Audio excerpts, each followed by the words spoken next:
اس لیے تو نہیں بلایا نا جی کہ آپ وہاں پہ جا کے ملاقات کریں اور ملاقات میں آ کے اپنی ساری باتیں جو ہے وہ اور پھر اس کو سیاسی cases مقاصد کے لیے استعمال سیاسی کریں۔ مقاصد کے لیے استعمال کریں۔ اس کی وجہ ہے صدیقی صاحب پاکستان تحریک نہیں تو یہ تو چیف جسٹس کو بھی پتہ ہوگا، اس ہاں۔ بات کا علم ہوگا بہت۔ حکومت کئی دفعہ روکا بھی گیا اب وہ جو پہلے۔ پرائم منسٹر سے ملاقات تھی اس کی پریس ریلیز کے اندر کیا تھا کہ پرائم منسٹر نے کچھ کہا، اس یہ کی کہا، پریس وہ ریلیز کہا، میں یہ تو نہیں کہا؟ اس پریس ریلیز میں تو وزیر اعظم شہباز شریف کے حوالے سے صرف یہ بات لکھی ہوئی تھی کہ ٹیکس کیسز جو ہیں وہ جی بڑے پینڈنگ ہیں، تو وہ سماعت کے لیے آپ مقرر نہیں ہوتے ٹائملی، تو اس پہ چیف جسٹس جائی آفریدی صاحب نے کہا، جو اس پریس ریلیز میں بھی اس کی جھلک ہے کہ ہم نے یقین دہانی کروائی ہے جی کہ اولین ترجیح دی جائے گی ان کیسز کو، بینچز بنا دیں گے۔ جی بینچز بنائیں گے اور اس کے اوپر جو ہے وہ کیسز پر ہم سماعت کریں گے۔ طیب، اب دیکھا جائے تو مطلب جو پاکستان تحریک انصاف کا موقف ہے اور جس طرح سے وہ کہہ رہے ہیں وہ کہ ابھی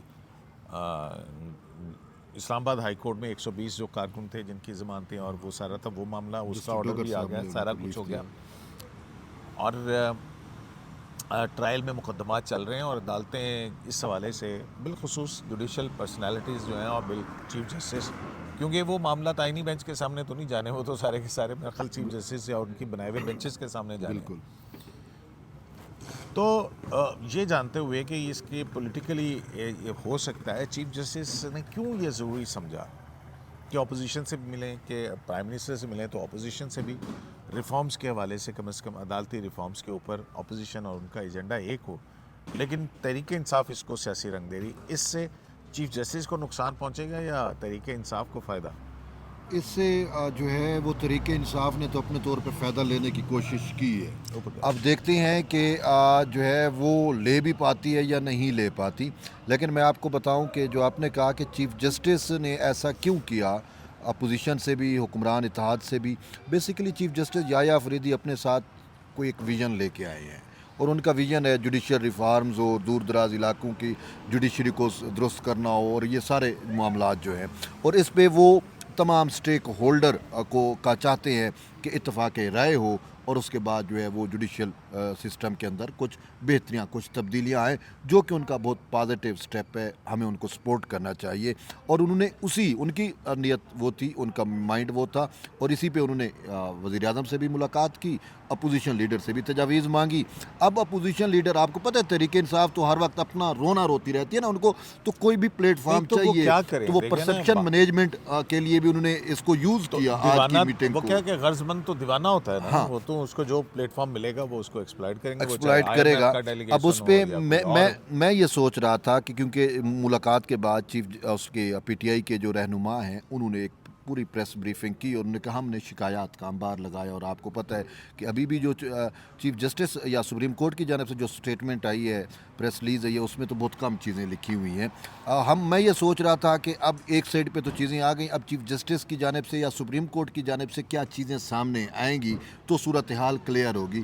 کافی حد تک صورتحال کلیئر ہوئی ہے، لیکن مجھے یہاں پہ کہیں نہ کہیں کچھ نہ کچھ تھوڑی مایوسی یوں جھلک نظر آ رہی ہے کہ وہ یہ ہے کہ چیف جسٹس پاکستان یحییٰ آفریدی کو ہم نے بڑا فوکس پایا ہے، وہ جس ایجنڈے پہ بیٹھتے ہیں وہ اس ایجنڈے سے باقی جو منتظمین ہیں یا جو پارٹیسپینٹس ہوتے ہیں ان کو ادھر ادھر نہیں جانے دیتے۔ نہیں یہ آپ بات رہنے دیں، یہ ہمارے پاس ایجنڈا ہے جوڈیشل ریفارمز کا، اس حوالے سے اگر آپ کے پاس کوئی چیز ہے تو آپ اپنا انپٹ دیں، یہ آپ پولیٹیکل چیزیں کیوں لے کے آ گئے؟ اچھا، یا یہ کہہ دیتے، آپ کو پتہ ہے جب ہماری میٹنگز ہوتی ہیں چیف جسٹس نہیں، یہ معاملہ سب جوڈیس ہے یا یہ عدالتوں میں ہمارے سامنے آئے گا، اس پہ کوئی کمنٹ نہیں ہے، یہ چیف جسٹس کی یہی عادت ہے۔ لیکن یہاں پہ سارے سب جوڈیس معاملات پہ لیکن ایک ٹرانسپیرنسی تو ہے نا کہ بھئی انہوں نے جو کچھ کہا وہ پریس ریلیز میں شامل کر تو دیا۔ یہ تو نہیں ہے کہ 26ویں ترمیم پہ تو یہ سلمان اکرم راجہ نے کام نہیں مانتے، تو پریس ریلیز میں تو یہ نہیں ہے۔ تو ان کے ماننے نہ ماننے سے کیا ہوتا ہے؟ سلمان اکرم راجہ تو اور بھی پتہ نہیں کیا میں وہی کہہ رہا ہوں، شفافیت تھی تو پھر یہ بھی شامل ہوتا نا، پھر یہ بھی شامل ہوتا اور کہ یہ بھی تو پاسبل ہے کہ سلمان اکرم راجہ باہر آ کے یہ کہہ رہے ہو اندر کا ہی نہ ہو۔ اچھا پھر یہ بھی ہوتا کہ وہ تو بانی، انہوں نے کہ چیف جسٹس کو یہ بھی کہا ہے کہ ہمارے جو بانی چیئرمین جو اڈیالہ جیل میں قید پڑے ہیں ان کے جو بچے ہیں ان سے بھی ان کی جو ہے نا وہ بات نہیں کرائی جاتی، ٹھیک ہے، یہ بھی کہہ دیتے کہ ان کو تتر نہیں کھانے کو دیے جا رہے۔ تو بات یہ کہ اب جو سٹیٹمنٹ آئی ہے نا یہ چیف جسٹس، لیکن چیف جسٹس کی جانب سے جو سٹیٹمنٹ آئی ہے وہ بڑی پھر بھی نپی تلی ہے۔ اس میں انہوں نے اپنا جو کمنٹس تھے وہ اسی تک ہی فوکس رہے ہیں جوڈیشل ریفارمز تک, اور باقی انہوں نے کہا ہے کہ وہی عمر ایوب نے یہ کہا یا بریسٹر علی ظفر نے جو ہے وہ لوور عدالتوں میں جوڈیشل وہ وہاں تک ہی فوکس رہے ہیں. ان کا صاف ظاہر ہے جو ان کا اور کہنا علی تھا. ظفر صاحب جو ہیں وہ ایک مرتبہ پھر تاریخ لے آئے کہ انہوں نے کہا میں اور مزید آپ کو بتاؤں گا. ہاں علی ظفر صاحب کو سر ایک تو پھر اور ملاقاتیں بھی ہوں گی. نہیں میں آپ کو بتاؤں, علی ظفر کو ایک کریڈٹ جاتا ہے. ویسے علی ظفر چونکہ لائر ہے, میں ان کو ایک چیز کو دیکھتا ہوں کہ اس دن بھی جب جوڈیشل کمیشن سے لائر نہیں سوری لائر, ٹھیک ہے, تو وکیل ہیں, تو ان کو یہ کریڈٹ جاتا ہے کہ اس دن بھی جب یہ جوڈیشل کمیشن سے بائیکاٹ ہوا تھا علی ظفر صاحب اس موڈ میں نہیں تھے. وہ کہتے نہیں ہمیں بیٹھنا چاہیے, وہ مجبوراً اس کو لے کے آ گئے. تو ابھی بھی جو ان کی ان پٹ ہوگی وہ بڑی فروٹفل ہوگی جوڈیشل سسٹم کے حوالے سے. لیکن یہ آپ والی بات ہے کہ کیا انہوں نے ایک اور میٹنگ کا بھی ٹائم جو ہے وہ لے لیا ہے, تو یہ اب میٹنگ ہوگی تو اس میں دیکھیں گے کہ علی ظفر صاحب ان پرسن خود جاتے ہیں یا ساری باقی باتیں چیزوں کو. ہوئی وہ انہوں نے 9 مئی کا اور پریس کانفرنس کے اندر پتہ نہیں کیا کیا ملٹری کورٹس کا بھی بات کیا, ملٹری کورٹس کی بھی بات کی, ملٹری کورٹس کا معاملہ چل رہا ہے اور وہ سارا کچھ ہے.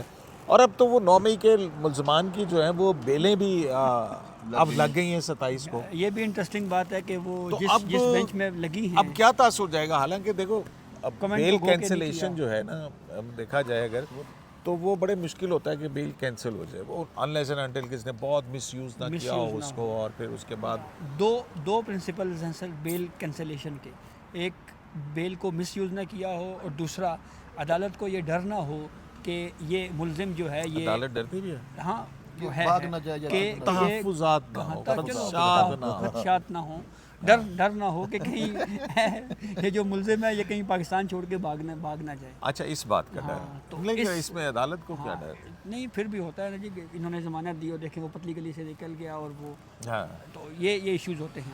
اب یہ جو کیسز ہیں یہ جسٹس یحییٰ افریدی صاحب کی سربراہی میں 9 مئی کے واقعات میں جو بیل کنسلیشن کے وکیل ہیں جو کیسز ہیں, یہ جسٹس یحییٰ افریدی صاحب کی سربراہی میں بینچ جو ہے وہ کچھ کیسز ہیں 27 فروری کو ہیئرنگ کے لیے فکس ہیں, کچھ کیسز 28 فروری کو ہیئرنگ کے لیے فکس ہیں. تو اس میں شیخ رشید کا کیس ہے, پھر اس کے بعد عالیہ حمزہ کا کیس ہے, پھر وہ جو افریدی ہیں کیا نام ہے ان کا, شہریار افریدی, ان کے کیسز ہیں. تو یہ وہ سارے کیسز جو ہے وہ یہاں پہ لیڈرشپ جتنی بھی ہے ان سب کے کیسز جو ہے ہیئرنگ کے لیے فکس ہے. انٹرسٹنگ بات قیوم صدیقی صاحب یہ ہے کہ عمران خان نے اپنا ایک خط بھجوایا تھا چیف جسٹس یحییٰ افریدی صاحب کو, وہ 800 پتہ نہیں 55 صفحے ہیں یا کتنے پیجز ہیں. اس تمام اس پیجز کا اگر ہم کنٹینٹ پڑھیں نا تو وہ ساری باتیں وہی کہی ہوئی ہیں جو پی ٹی آئی کی لیڈرشپ نے پریس کانفرنس میں کہی ہیں یا اس اعلامیے میں یہ لکھی ہوئی ہیں. بچوں سے ٹیلی فونک بات نہیں کروائی گئی, 9 مئی میں یہ ہوا, 26 نومبر میں یہ ہوا, فلاں یہ ہوا, فلاں یہ ہوا. تو اس کے اوپر ایک ایکشن چیف جسٹس یحییٰ افریدی لے چکے ہیں.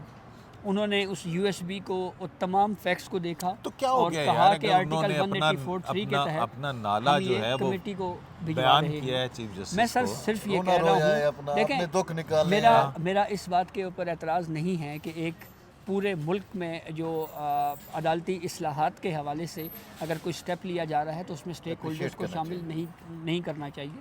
بالکل درست بات ہے, اس کو ہمیں اس کی تعریف کرنی چاہیے کہ تمام اسٹیک ہولڈرز کو بشمول حکومت اور اپوزیشن کو ان سے کم از کم انپٹ لینی چاہیے کہ آپ کے ذہن میں اگر کچھ تجویز ہے تو آپ دے سکتے ہیں. اسی طریقے سے کوئی کنکریٹ چیز آتی ہے لیکن وہ پھر اسی حد تک ہی فوکس ہونا چاہیے. جو ایجنڈا ہے, جو مقصد ہے, یہ نہیں ہونا چاہیے کہ جوڈیشل کمیشن کے اجلاسوں میں آپ بیٹھ کے چیف جسٹس یحییٰ افریدی صاحب سے کہیں جی کہ وہ ہم تو غدار ہیں جی. آپ کو یاد ہے نا وہ ایک کمیشن اجلاس میں بھی انہوں نے اس طرح کی بات کی تھی. تو یہ وہی باتیں ہیں کہ جوڈیشل کمیشن میں ججز کی اپوائنٹمنٹ کا پروسیس ہے یا آئینی بینچ کے ججز کی نامینیشن کا پروسیس ہے. آپ کو اعتراض کیا ہے؟ مطلب سچی جو بات ہے, آپ لگ رہا ہے کہ آپ معترض ہیں کسی چیز پہ. مجھے یہ اعتراض ہے کہ ایجنڈا یہ تھا کہ national judicial policy making committee کا اجلاس ہونے جا رہا ہے, اپوزیشن ہمیں اس پہ تجاویز دیں. تو اپوزیشن کا یہ کام تھا کہ وہ اپنی تجاویز دیتی کہ ہمارے ذہن میں یہ تجویز ہے. تو دیکھیں ایک کیس کو بنیاد بنا کے انہوں نے کہا کہ دیکھیں نا جی اس قسم کی زیادتیاں بھی ہیں جو ہوتی ہیں, مطلب ایک ہی جیسے مختلف مقدمات ایک ہی وقت میں لگا دیے جاتے ہیں. ابھی ہم ایک عدالت میں جا سکتے ہیں نا دوسری میں تو نہیں جا سکتے. یہ بھی تو جوڈیشل سسٹم کی ریفارم کی ایک تجویز ہی ہے نا. قیوم صدیقی صاحب مجھے جو پریس ریلیز پڑھ کے جو میرے ذہن میں یہ آیا ہے کہ خاکہ یہ آیا ہے کہ عمر ایوب صاحب یہ چاہ رہے ہیں کہ جوڈیشل ایکٹیویزم کا استعمال کر کے سپریم کورٹ آف پاکستان اس پوری حکومت کو گرا دے. ان کی تو مجھے تو یہ لگا, مجھے تو یہ لگا. اچھا تو آپ کو لگتا ہے کہ میں آپ کو وہ ایگزیکٹ جملہ پڑھ کے بھی سناؤں گا. میں آپ کو بتاؤں کہ جہاں زیب کے جو تحفظات ہیں یا جو ان کا خاکہ ہے وہ ان کی حد تک تو درست ہے, لیکن یہ ہے کہ چیف جسٹس کو ایک کریڈٹ جاتا ہے کہ وہ رسپونڈ کرنے والے نہیں ہیں. ایسی باتوں کو جو غیر متعلقہ ہوتی ہیں وہ ہمیشہ وہ کہتے ہیں جو آئین اور قانون میں میں اس کے مطابق وہ ان کو اگنور کرتے ہیں اور وہ ٹھیک ہے انہوں نے اپنا ایک نقطہ نظر کسی بیان کر دیا. اچھا تو اور پریس ریلیز میں بھی وہ لکھا ہے انکارسریٹڈ مسٹر عمران احمد خان. ہاں تو مسٹر کا لفظ استعمال کریں ایک بڑی اس میں بالکل. بہرحال چیف جسٹس ویسے میں دیکھیں نا چیف جسٹس سے اتنی تو عرضی بنتی ہے. اب وہ ملک کا چیف جسٹس ہے صاحب, انہوں نے ان کے سامنے اپنا رونا رویا, لیکن میں یہ کہوں گا کہ جیسے انہوں نے کہا نا کہ قاسم اور سلمان جو باہر ہے جمیمہ کے پاس ہے ان کی بھی ملاقات وہ فون پہ بات کرائی جائے, تو وہ چیف جسٹس کرائے نہ کریں, لیکن میں کہتا ہوں ٹیرن وائٹ کی جو بات ہے وہ تو کرا دی جائے, وہ بھی ان کی بیٹی ہے. تو بہرحال یہ تو بات چیزیں چلیں گی, لیکن صدیقی صاحب یہ جو اسلام آباد کیس بھی جو ہے سپریم کورٹ میں پڑا ہوا سب جوڈیس اسلام آباد ہائی کورٹ میں جو ہمارے جج صاحب ہے سرفراز ڈوگر صاحب, پھر قائم مقام چیف جسٹس کا انہوں نے حلف بھی لیا. میں آپ سے ایک چونکہ آپ جوڈیشل ہسٹری پہ ہمارے لیے اور ویسے بھی ایک سند ہے, حقیقت ہے, بہت زیادہ آپ یہ بتائیں کہ کیا پہلے بھی ہماری جوڈیشری کے اندر اس جوڈیشل ہسٹری کے اندر کسی دوسری ہائی کورٹ سے کوئی چیف جسٹس کسی بالکل بنے. وہ یہ اپنا رکھیں آپ اپنے پاس, میرے پاس ہے مائک ہے یار. اگر آپ کو یاد ہو کہ جسٹس اجمل میاں چیف جسٹس پاکستان رہے ہیں, بالکل ٹھیک ہے, اس سے پہلے بھی جب وہ سندھ ہائی کورٹ کے اندر سینے پیونے جج تھے, اور بھٹو صاحب کا شاید زمانہ تھا, تو اس میں یا شاید ضیاء الحق کا زمانہ تھا, اب مجھے ایگزیکٹ یاد نہیں ہے, لیکن یہ مثال موجود ہے کہ جیسے اجمل میاں اور جو ہیں ان کو سندھ ہائی کورٹ سے بھجوایا گیا تھا بلوچستان ہائی کورٹ, اور وہ وہاں پہ ایک قائم مقام چیف جسٹس کے اس عہدے کے اوپر رہے وہ. صحیح ہے. اور پھر وہاں پہ جاتے ہی رہے. ہاں نہیں چیف جسٹس تعینات کیا تھا ان کو, اور وہ وہاں پہ چیف جسٹس قائم مقام چیف جسٹس رہے اور کئی سال تک قائم مقام رہے. بالکل. اور وہاں پہ جو سینئر جج تھے عبدالقدیر چودھری صاحب بلوچستان ہائی کورٹ کے اندر, تو ان کو جو ہے ادھر سندھ ہائی کورٹ میں بھیج دیا گیا تھا, اور ان کی جگہ جو ہے وہاں پہ ایک اور تھے وہ جو سینئر تھے وہاں پہ, ان کو چیف جسٹس بنا دیا تھا. تو پھر بعد میں جو ہے وہ جب وہ وہاں پہ جو تھے نعیم کیا نام تھا ان کا, وہ جو ہے وہ واپس سپریم کورٹ میں آئے, تو اجمل میاں صاحب جو ہے ان کو واپس سندھ ہائی کورٹ لایا گیا, اور وہاں پہ جو ہے انہوں نے وہ بطور چیف جسٹس رہے, اور پھر اجمل میاں صاحب سپریم کورٹ میں آئے, اور پھر چیف جسٹس آف پاکستان بھی رہے. تو یہ اجمل میاں صاحب وہ شخصیت تھے جو بلوچستان ہائی کورٹ کے چیف جسٹس کے بھی رہے, ادھر بھی رہے سندھ ہائی کورٹ میں بھی, اور چیف جسٹس آف پاکستان بھی بنے, سپریم کورٹ کے بھی رہے. ہاں تو یہ اس طرح سے ہوا ہے. ایک دو اور بھی مثالیں ہیں. تو یہ مثالیں ہمارے معزز ججز کو نظر کیوں نہیں آتی؟ دیکھو یہ جوڈیشل ہسٹری ہے, آپ جانتے ہیں, آپ چونکہ جوڈیشری میں آپ کو ایک اور بھی واقعہ ہے. ایک جج صاحب تھے, اب مجھے ان کا نام بھول رہا ہے, تو وہ جب ان کو سپرسیڈ کیا گیا تو انہوں نے استعفیٰ دے دیا تھا, شاید عارفین صاحب تھے, جسٹس عارفین. تو جو ہے بھٹو صاحب نے استعفیٰ قبول کر لیا ان کا. تو اس کے بعد ہوا یہ کہ وہاں پہ بائی الیکشن ہونے تھے کہیں, کیونکہ یہ سندھی تھے اور کسی مہاجر جو تھے جج, ان کو چیف جسٹس بنا دیا گیا تھا. تو انہوں نے استعفیٰ دے دیا عارفین صاحب نے. تو بھٹو صاحب کیونکہ تھے تو سیاستدان, انہوں نے جناب وہاں پہ کراچی کے اندر سندھ میں کوئی بائی الیکشن ہونا تھا, انہوں نے ان کو ٹکٹ دے دیا, اور وہ وہاں سے ممبر قومی اسمبلی منتخب ہو گئے. تو یہ تو چیزیں منصور علی شاہ صاحب لائف فٹ آتی ہے سر. شاہ جی بھی استعفیٰ دے دیں اور پی ٹی آئی کے ٹکٹ سے اگر الیکشن لڑ کے اندر فوراً جیت بھی جائیں گے, کوئی مسئلہ نہیں ہے. مائک میرے پاس ہے. ہاں مائک ان کے پاس. چلو, لیکن آواز ان کی پہنچ گئی ہے. تو یہ ایک ہے, مثالیں ہیں. اور ویسے بھی الجہاد ٹرسٹ کیس جس کا حوالہ دیا گیا نا اس پیٹیشن کے اندر سینئرٹی والی میں, اس کے اندر تو بڑے واضح طور پہ لکھا ہوا ہے، اس کے اندر یہ نہیں لکھا کہ نہیں ہو سکتا، اس کے اندر لکھا کہ جج کی رضامندی ضروری ہے. یعنی کہ پر یہ ان ججز کی رضامندی نہیں ہے. اگر یہ رضامندی دے دیں تو شاید یہ بھی کوئی ڈیرہ اسماعیل خان اور کوئی مستونگ یا کلات میں ہوگا. وہ تو مشروط ہے نا. ہاں رضامندی ضروری ہے. اچھا ایک اور نہیں، اسلام آباد ہائی کورٹ سے ٹرانسفر میرا خیال ہو سکتی ہے کہ نہیں، آئی ڈونٹ نو. ہو سکتی ہے. ایک ہائی کورٹ سے دوسری ہائی کورٹ، لیکن رضامندی تو اگر نہیں ہوگی تو وہ نہیں ہو سکتی. کیونکہ ہم سن رہے تھے نا کہ جو اپنی جسٹس سمن رفت ہے، اس کے بارے میں خبریں آئی تھی کہ شاید یہ بھی واپس جانا چاہ رہی ہے کہ مجھے ہاں چاہ رہی تھی، اب پتہ نہیں چاہ رہی ہیں کہ نہیں. ہاں اس پہ ہمیں کوئی زیادہ معلومات نہیں ہیں، مطلب سنا یہی ہے کہ وہ درخواست شاید ان کی قبول نہیں ہوئی. ایک اور کیس بھی ہوا ہے الیکٹرانک ووٹنگ کے حوالے سے. ہاں وہ بنیادی طور کے اوپر یہ سپریم آئینی بینچ کے سامنے تھا نا آج الیکشن کمیشن آف پاکستان نے آئینی بینچ کے سامنے، اور یہ کیس تھا بیسکلی تارکین وطن پاکستانیوں کو بھی جو ووٹ کا حق ہے وہ دیا جانا چاہیے. تو اس پہ ایک تو الیکشن کمیشن نے یہ کہا ہے ثاقب نثار صاحب کے دور سے چل رہا جی کہ ہم نے 35 حلقوں میں ایک پائلٹ پروجیکٹ کے طور کے اوپر اس کو یوز کیا، اور ہم نے پارلیمنٹ میں یہ اپنی سفارشات جو ہیں یا جو رپورٹ تھی وہ بھجوا دی ہے. الیکشن کمیشن نے کہا جی ڈائریکٹر آئی ٹی جو ہیں وہ پیش ہوئے، انہوں نے اس کے اوپر مزید بات کرتے ہوئے کہا جی کہ اس سسٹم جو ہے، اس سے جو ای ووٹنگ سسٹم ہے، اس میں ہیکنگ کے بہت زیادہ خدشات ہیں. انہوں نے یہ بھی کہا کہ جب یہ پروجیکٹ کیا گیا، اٹیمپٹس ہوئیں، اور انڈیا، اسرائیل اور فلپائن سے باقاعدہ ہیکنگ کی اٹیکس ہوئے ہیں، تو اس لیے یہ پورا جو پروسیس ہے یہ سیف نہیں ہے. لیکن وہ تو اٹیکس تو ہوتے رہتے ہیں، تو یہ فائر وال اور یہ نہیں، تو اس پہ جسٹس جمال مندوخیل صاحب کا ویو کافی مناسب تھا. انہوں نے کہا کہ دیکھیں یہ پارلیمنٹ کا کام ہے کرنے کا، تو ہم یہ نہیں چاہتے کہ ہم جوڈیشری کوئی ایسا سٹیپ لے جس کی وجہ سے بعد میں کوئی ایسی خامی نظر لگ جائے جس کے اوپر جو ہے الزام سارا یہ آئے جی کہ دیکھیں جی یہ جوڈیشری نے کیا ہے. ایک بڑا دلچسپ مکالمہ بھی ہوا عزیر بھنڈاری صاحب اور جسٹس نصرت اللہ علی صاحبہ کے درمیان. اچھا. عزیر بھنڈاری صاحب نے کہا جی کہ جتنے بھی اوورسیز ووٹر ہیں وہ سارے پی ٹی آئی کے ہیں، وہ سارے ہمارے ہیں. تو جسٹس نصرت نے کہا نہیں، ایسی بات بھی نہیں ہے. اچھا میرا پولیٹیکل کمنٹ، جسٹس مسرت ہلالی نے جو یہ کہا، جسٹس مسرت ہلالی کی بات ہمیں یہ یوں میں اس کو اپلائی کرتا ہوں کہ اگر اوورسیز ووٹرز یا overseas Pakistani P T I کے ہی ووٹ ہوتے تو بانی پی ٹی آئی نے جو ہے وہ ترسیلات زر بھیجنے سے منع کیا تھا، بائیکاٹ کیا جائے. لیکن ہم نے یہ دیکھا کہ اس میں، اور وہ کہتے ہیں کہ بڑی کامیاب جا رہی ہے، اس میں اضافہ ہوا.